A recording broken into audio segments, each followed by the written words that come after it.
अग्निपथ योजना के खिलाफ आज फिर से देश में उपद्रव की साजिश रची गई। कई संगठनों ने भारत बंद के ऐलान का समर्थन किया है, जिसे देखते हुए पूरे देश में हाई अलर्ट जारी कर दिया गया है। आपको बता दें कि अग्निपथ पर मचा संग्राम थमने का नाम नहीं ले रहा है, जहां बिहार, उत्तर प्रदेश, हरियाणा, तेलंगाना समेत तमाम 16 राज्य उत्तर से लेकर दक्षिण तक हम अग्निपथ योजना को लेकर संग्राम देख रहे हैं। इसी बीच आज कुछ संगठनों की ओर से भारत बंद का आह्वान किया गया। हालांकि अब यह देखना है कि कितना असर इसका दिखाई देता है। एक बार फिर से साजिश रची गई है कि कैसे फिर से हंगामा किया जाए। बड़ी कार्रवाई लगातार की जा रही है। बिहार में अब तक 100 से ज्यादा गिरफ्तारी हो चुकी है, कई लोगों पर एफआईआर दर्ज हो चुकी है। वहीं उत्तर प्रदेश में भी कार्रवाई करते हुए कई लोगों को अब तक गिरफ्तार किया जा चुका है, एफआईआर दर्ज की गई है।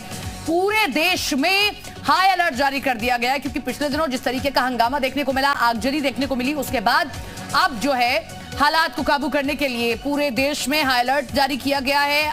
रैपिड एक्शन फोर्स की तैनाती कर दी गई है। पुलिस अधिकारी मौके पर पहुंच रहे हैं। बिहार में आलम यह है कि दोपहर में कोई भी ट्रेन नहीं चलेगी। ऐसे में रात में ट्रेनों का संचालन किया जाएगा, क्योंकि लगातार इन उपद्रवियों के जरिए ट्रेन को जलाने का काम किया जा रहा है।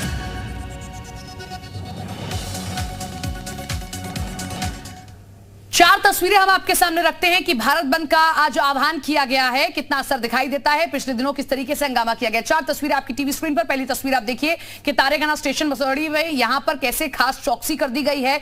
लगातार फ्लैग मार्च किया जा रहा है, आला अधिकारी पहुंच रहे हैं, जायजा ले रहे हैं। दूसरी तस्वीर आप आगरा की देख रहे हैं। पुलिस तैयार है, रैपिड एक्शन फोर्स को भी तैनात कर दिया गया है किसी भी आगे की स्थिति से निपटने के लिए। पूरे बिहार में अलर्ट जारी किया गया है, क्योंकि सबसे ज्यादा स्थिति बेकाबू बिहार में हुई है, लिहाजा 17 जिलों में इंटरनेट बंद किया गया है। हाई अलर्ट जारी कर दिया गया है, रेड अलर्ट है। इसी के साथ में सुबह और दोपहर में ट्रेनों का संचालन नहीं होगा, सिर्फ रात में ट्रेनों का संचालन किया जाएगा। अब अगर हिंसा की तो महंगी पड़ेगी, रेलवे ने यह सख्त संदेश दे दिया है। 4 तस्वीर, पूरी तस्वीर क्लियर कर रहे हैं कि कैसे रैपिड एक्शन फोर्स को तैनात किया गया, भारी पुलिस बल तैनात कर दिया गया। पिछले दिनों जो तस्वीर बदलती दिखाई दी, उसको काबू में करने के लिए तैयारी प्रशासन ने पूरी कर ली है। अब अगर किसी ने भी माहौल खराब करने की कोशिश की तो उस पर कार्रवाई की जाएगी। 35 व्हाट्सएप ग्रुप हैं ऐसे जिनको सरकार द्वारा बैन कर दिया गया है, जिनके जरिए नफरत फैलाने की कोशिश की जा रही थी, हिंसा के लिए भड़काने का काम किया जा रहा था। वो लोग जो हिंसा भड़काने का काम कर रहे हैं उनको लगातार गिरफ्तार किया जा रहा है। बिहार में आलम यह है कि कोचिंग सेंटर तक अब निशाने पर है, क्योंकि बताया जा रहा है कि कुछ कोचिंग सेंटर्स में इन सभी युवाओं को भड़काने का काम किया गया। तो अग्निपथ योजना पर मचा संग्राम थमने का नाम नहीं ले रहा है।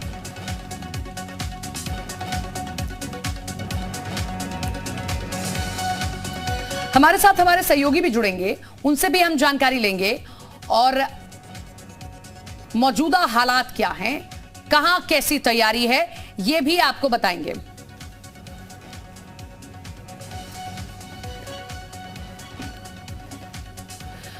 हमारे साथ हमारे तमाम सहयोगी जुड़ रहे हैं और कहां से कौन जुड़ रहा है ये भी बताते हैं आपको। और इसी के साथ में हर शहर की तस्वीर आपके सामने रखेंगे कि उत्तर प्रदेश में जैसा एडीजे लॉ एंड ऑर्डर की ओर से कहा गया कि अब स्थिति नहीं बिगड़ेगी, हालात काबू में है और कोई भी उपद्रव करता है तो उसे छोड़ा नहीं जाएगा, उसके लिए कैसी तैयारी की गई। हमारे साथ में हमारे तमाम सहयोगी जुड़ गए हैं। विशाल रघुवंशी लखनऊ से जुड़ गए हैं, हमारे साथ में रामानुज देहरादून से, अजय कश्यप बरेली से और पीयूष गौड़ गाजियाबाद से जुड़ रहे हैं। सबसे पहले हम विशाल का रुख करेंगे। विशाल, एडीजे लॉ एंड ऑर्डर पहले ही निर्देश दे चुके हैं कि अब अगर किसी ने भी हिंसा की या किसी ने भी पब्लिक प्रॉपर्टी को नुकसान पहुंचाया तो उस पर कार्रवाई कड़ी की जाएगी। आज भारत बंद का आह्वान किया गया, सबसे पहले बताइए कितना असर दिख रहा है और दूसरी तरफ किस तरीके की प्रशासन ने तैयारी की। देखिए, कल रात में डीजीपी ने वीडियो कॉन्फ्रेंसिंग के जरिए तमाम जिलों के कप्तानों को निर्देश जारी किए हैं और इस बात को लेकर बहुत स्पष्ट निर्देश है कि आज और कल, चूंकि देखिए एलआईयू की जो रिपोर्ट है उसके आधार पर आज और कल बहुत ज़्यादा महत्वपूर्ण है, क्योंकि संगठनों ने आज भारत बंद का ऐलान किया है और उत्तर प्रदेश चूँकि देश का सबसे बड़ा सूबा है, ऐसे में यहाँ पर इस तरह के संगठन जो है वो भारत बंद कराने की कोशिश करेंगे। तो इसी वजह से कुछ जिलों में जहाँ पर हिंसा हुई है वहाँ पर विशेष निगरानी करने के लिए कहा गया। इसके साथ साथ सार्वजनिक जगहों पर पुलिस बल तैनात करने के लिए कहा गया। इसके साथ ही जो ट्रेन का जो रूट है, जहाँ पे क्रॉसिंग्स हैं, वहाँ पर भी जो है विशेष जो है निगरानी करने के लिए कहा गया है। बस स्टेशन के आसपास निगरानी करने के लिए कहा गया और ये भी कहा गया है कि अगर इस तरह की कोई कोशिश करता है तो उसके खिलाफ कड़ी से कड़ी कार्रवाई की जाए। इसके साथ ही डीजीपी ने कल चूंकि वीडियो कॉन्फ्रेंसिंग की थी, तो वीडियो कॉन्फ्रेंसिंग करते हुए उन्होंने इस बात को कहा था कि जो भी उपद्रव करता है उसके खिलाफ कड़ी से कड़ी धाराओं में मुकदमा लिखा जाए, उनके खिलाफ कार्रवाई की जाए, ताकि एक मैसेज जा सके कि इस तरह के लोग जो उपद्रव कर रहे हैं, हिंसा कर रहे हैं, उनके ऊपर कड़ी कार्रवाई जब होगी तो शायद दूसरा जो व्यक्ति जो हिंसा करने की कोशिश कर रहा है वो उस तरह कोशिश नहीं करेगा। तो फिलहाल उत्तर प्रदेश में आज अगर हम बात करें तो खासतौर से लखनऊ समेत तमाम जगहों पर विशेष निगरानी करने के लिए कहा गया है। अभी हालांकि सुबह के 9 बज रहे हैं, लेकिन बताया जा रहा है कि 10 साढ़े 10 बजे जब मार्केट खुलती है तो वहां पर सार्वजनिक जगहों पर पुलिस बल जो है वो तैनात रहेगा, साथ ही वर्दी में भी पुलिस बल तैनात रहेगा। एलआई यूनिट्स को भी साफ तौर पर कह दिया गया है। और ये भी देखना है कि कितना असर होता हुआ दिखाई देता है। लौट रहे हैं आपके पास में रामानुज हमारे साथ में देहरादून से बने हुए उनका रुख कर लेते हैं। रामानुज, देहरादून में किस तरीके का असर भारत बंद का दिखाई दे रहा है, और क्योंकि यहां पर भी स्थिति बिगड़ी थी बीते दिनों, लिहाजा प्रशासन ने कैसी तैयारी की है? आप बिल्कुल देखिए, सबसे पहले तो आपको तस्वीरों के जरिए दिखा दें कि भारत बंद का असर राजधानी देहरादून में किस तरह से देखने को मिल रहा है। ये रिस्पना पुल है, यहाँ हरिद्वार और सहारनपुर से आने जाने वालों का ये मार्ग है, और बगल में विधानसभा यानी कि शहर के एंट्री का ये एक तरह से इसे गेट भी कह सकते हैं। तो सुबह से भीड़ लगातार सामान्य दिनों के ही जैसे आ रही है। कुछ दुकानें भी खुली हैं, लेकिन पुलिस प्रशासन ने एहतियात के तौर पर जरूर चौकसी बरती है शहर में, चाहे वो घंटा घर है, राजपुर रोड है, ईसी रोड है या फिर सहारनपुर रोड है। इन तमाम जो सड़कें हैं, चौराहे हैं, वहाँ पुलिस प्रशासन ने व्यवस्था की है, इंतजाम किया है। और जिस तरह से भारत बंद का असर आप देखने को मिलेगा, बिल्कुल ये कह सकते हैं कि अगर 2 से 3 घंटे के बाद तस्वीर साफ हो पाती है कि आखिर उत्तराखंड में खास बिल्कुल 10 बजे जब मार्केट खुलना शुरू होगा तो देखना होगा कि किसने समर्थन किया है और कौन इससे अलग है। अभिषेक हमारे साथ में दिल्ली से बने हुए, उनका भी रुख कर लेते हैं। अभिषेक, हम देख रहे हैं कि जगह जगह से तस्वीरें सामने निकल कर आ रही है, फ्लैग मार्च किया जा रहा है। जरा दिल्ली की तस्वीर दिखाइए कि किस तरीके से प्रशासन ने पुख्ता तैयारी की, क्योंकि आईटीओ पर भी माहौल खराब करने की पिछले दिनों कोशिश की गई।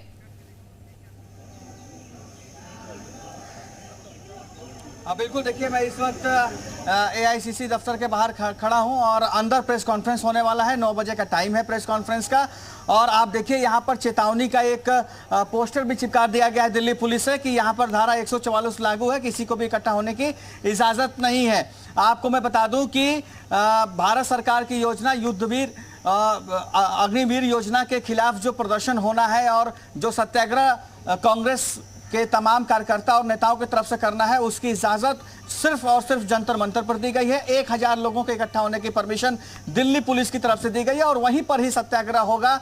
उसके अलावा पूरी दिल्ली में कहीं पर भी किसी को भी किसी तरीके का प्रोटेस्ट मार्च और फ्लैग मार्च निकालने की इजाजत नहीं है। आपको सिक्योरिटी दिखा देते हैं, देखिए तमाम यहाँ पर जो एआईसीसी दफ्तर के बाहर ही आरएएफ के जवान, रैपिड एक्शन फोर्स के जवान, सीआरपी, सेंट्रल रिजर्व पुलिस, उसके अलावा दिल्ली पुलिस के तमाम जवान आपको दिखाई दे रहे हैं। क्योंकि मैं अंदर हूं, आपको दोनों तरफ बैरिकेडिंग दिखाई दे रहा होगा। ये 2-3 लेयर की बैरिकेडिंग है और अमूमन तौर पर रैपिड एक्शन फोर्स आप एआईसीसी के दफ्तर के बाहर नहीं देखेंगे। इस रोड पर हम देखते हैं कि कितनी हलचल दिखाई देती है अकबर रोड पर, लेकिन आज स्थिति बिल्कुल उलट है। लौट रही हूं अभिषेक आपके पास में, अजय का रुख कर लेते हैं, बरेली से हमारे साथ में बने हुए हैं। अजय, कल तौकीर रजा ने माहौल बिगाड़ने की कोशिश की, लेकिन जरा यहाँ की तस्वीरें दिखाइए कि प्रशासन ने कैसी कोशिश की, कैसे तैयारियां की जाए भारत बंद के आह्वान को लेकर। देखिए, सब मैं बताना चाहूंगा कि बरेली जिला प्रशासन की बात की जाए तो वो जो है भारत बंद को लेकर अलर्ट मोड पे है, क्योंकि जुमे उनका दावा है कि बरेली में पर्याप्त पुलिस फोर्स है। अभी जुमे की नमाज हुई थी, उसको लेकर बरेली में भारी पुलिस बल तैनात था। कल मौलाना तौकीर रजा ने प्रदर्शन का ऐलान था, उसके बाद था। और इस वक्त मैं दिखाऊंगा कि देखिए, मैं इस वक्त जो है इज्जतनगर रेलवे स्टेशन पे हूं, तो यहाँ पे मैं पूरा यहाँ स्टेशन के प्लेटफॉर्म पे घुमाऊं तो आरपीएफ और जीआरपी की गश्त लगातार हो रही है। जो भी संदिग्ध दिखाई दे रहा है उससे पूछा जा रहा है कि आप कहां से आ रहे हो, टिकट चेक किया जा रहा है। तो सीधे सीधे तौर पे कहा जा सकता है कि बरेली, अगर शहर की बात की जाए तो Bareilly Izzatnagar railway station, Bareilly city और बरेली जंक्शन, तीनों स्टेशन जो मुख्य स्टेशन है, और इन पे जो है व्यवस्था की बात की जाए तो चाक चौबंद व्यवस्था है। लेकिन अच्छी बात यह है कि अभी तक भारत बंद का किसी भी सामाजिक संगठन या फिर व्यापारिक संगठन ने इसका समर्थन नहीं किया है। तो ये एक अच्छी बात है, क्योंकि बिहार की आग जो है बरेली में दस्तक दे चुकी है। गुरुवार को जो है चौकी चौराहे पे युवाओं ने प्रदर्शन किया था, लेकिन भारी पुलिस बल के चलते जो है उनको रोक दिया गया था। वहीं शनिवार की बात की जाए तो फतेहगंज पश्चिमी टोल प्लाजा पे भी जो है युवा इकट्ठे हुए थे, लेकिन पुलिस बल की अधिकता होने के चलते उनको समझाने की कोशिश की गई थी और युवा समझ भी गए थे। लेकिन बड़ा सवाल ये उठता है कि बरेली में युवा जो है शांतिपूर्ण तरीके से अपना बात रखते हैं, लेकिन उसके बावजूद कहीं ना कहीं कोई इनकी तरफ मैसेज आ रहा है, कोई संदेश आ रहा है कि वो जिसके लेकिन भड़काने की कोशिश लगातार की जा रही है। खास तौर पर तौकीर रजा जैसे लोग जो इस बात का जिक्र करते हैं कि वो ट्रेनें चला रहे हैं इसलिए उनकी सुनी जा रही है और हम नहीं चला रहे तो नहीं सुनी जा रही है, वो भड़काने का माहौल बिगाड़ने की कोशिश कर रहे हैं। लौट रहे हैं आपके पास में गाजियाबाद से पीयूष गौड़ बने हुए हैं, उनका भी रुख कर लेते हैं। पीयूष, जो भी हलचल दिल्ली में उसका असर एनसीआर में भी दिखता है और खासतौर पर गाजियाबाद में। फिलहाल गाजियाबाद में किस तरीके से सुरक्षा के इंतजाम किए गए हैं, क्योंकि यहां पर भी बीते दिनों हालात बिगड़ते हुए दिखाई दिए और प्रदर्शन भी किया गया युवाओं द्वारा। देखिए, बिल्कुल आपको बता दूं, अग्निवीर योजना जब से सरकार ने लागू की है तब से युवाओं में खासी नाराजगी देखी जा रही है और खासतौर पर जब बिहार और झारखंड जैसे इलाकों में ट्रेनों का फूकना जारी हुआ, आप तस्वीरों में देख सकते हैं किस तरह से यहाँ पर रेलवे की तरफ से पुलिस बल तैनात किया गया है।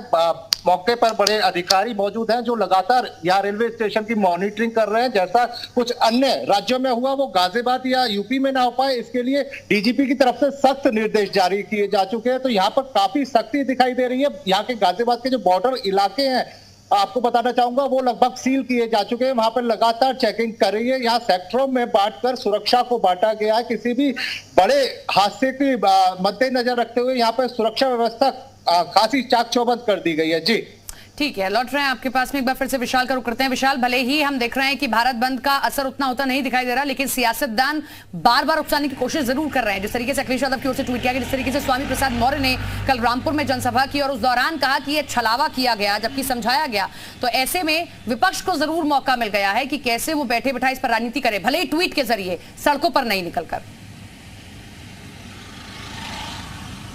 देखिए, बिल्कुल निश्चित तौर पर आप देखिए मायावती को देख लीजिए या अखिलेश यादव के बयानों को देख लीजिए, तो एक चीज़ तो बिल्कुल साफ है कि इस मुद्दे को लेकर युवाओं को जो है सीधे तौर पर भ्रमित करने के लिए चूँकि बात जो है या तमाम तरह की जो बातें हैं वो भाजपा के लोग जो है इस बात को कह रहे हैं कि चाहे वो अखिलेश यादव हो या मायावती, ये लोग भ्रमित कर रहे हैं युवाओं को। और आप कांग्रेस को देख लीजिए, कांग्रेस सत्याग्रह करने का उसने ऐलान कर दिया है, तमाम जगहों पर प्रदर्शन करने का ऐलान किया है। और इसी वजह से आज और कल 2 दिन बहुत ज़्यादा महत्वपूर्ण है। जो LIU का इनपुट आया है उसके आधार पर यूपी पुलिस ने इस बात को लेकर बाकायदा सभी जिले के कप्तानों को इस बात के निर्देश दिए हैं कि आज और कल 2 दिन विशेष ध्यान रखने वाली बात है, क्योंकि जहां पर कोचिंग सेंटर्स हैं, जहां पर सेना की भर्ती के लिए बाकायदा पढ़ाई होती है, वहां पर विशेष ध्यान रखा जाए। क्योंकि कुछ जगहों पर जो देखने को मिला है कि कोचिंग संचालक ही इसमें शामिल रहे हैं, तो ऐसे में इस घटना की पुनरावृत्ति ना हो, तमाम जगहों पर स्थितियाँ कंट्रोल में रहें, इसके लिए विशेष अलर्ट रहने के लिए कहा गया है। और 48 घंटे बेहद महत्वपूर्ण है उत्तर प्रदेश के लिहाज से, क्योंकि जो इनपुट है उसके आधार पर यह कहा जा सकता है कि पुलिस जानती है कि अगर